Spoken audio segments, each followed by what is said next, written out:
নাই নাই নাই এতিয়া তাৰমানে খবৰ লোৱা মানুহ তেওঁ এতিয়া বৃদ্ধ নিজৰ লগতে সহধৰ্মিনীৰ পেট পুৰাবলৈ কৰিবলগীয়া হৈছে যুদ্ধ ডক্টৰ ভূপেন হাজৰিকাই কৈছিল মই থকালৈকে আপুনি একো চিন্তা নকৰিব কিন্তু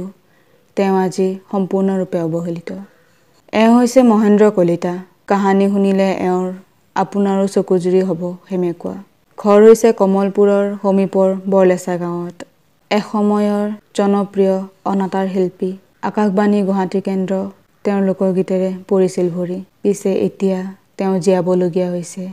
তেনেই চুপুৰি এটা বান্ধি যেতিয়া ভূপেন হাজৰিকা আছিল তেতিয়া হাজৰিকাই কৈছিল মোক কিন্তু আপুনি কৈছিল আপুনি মই আজ থকাকেইটা দিন একো চিন্তা নকৰিব ভূপেন হাজৰিকাই কৈছিল তাৰপিছত তেওঁ বিয়োগেই হ'ল বিয়োগ হ'লে আৰু মানে কাকো লগ্নও নাপাওঁ এই মোৰ জনামটো এনেই বিভল জনাম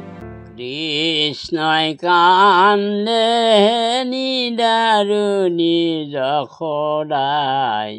উৰলে বান্ধে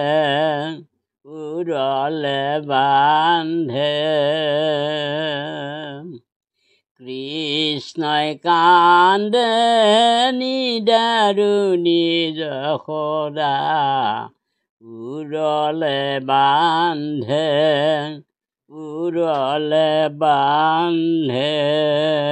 কৈ পোৱা নাই বিতে কৈ পোৱা নাই বছৰ গাছোঁ বিতে গীত কোনাই ল'ব কাৰণ খবৰ এনেই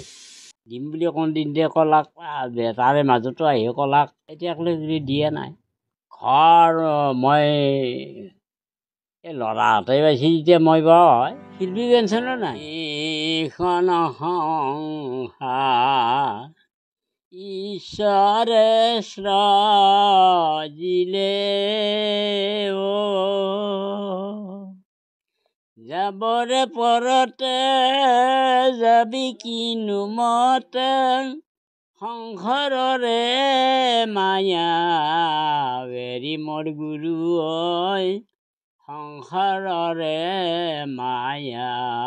এৰি এইখন সংসাৰ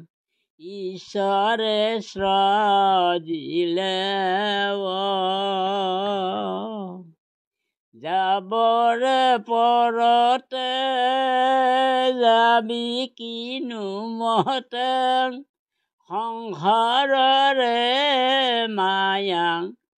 এৰি মোৰ গুৰু সংসাৰৰে মায়া এৰি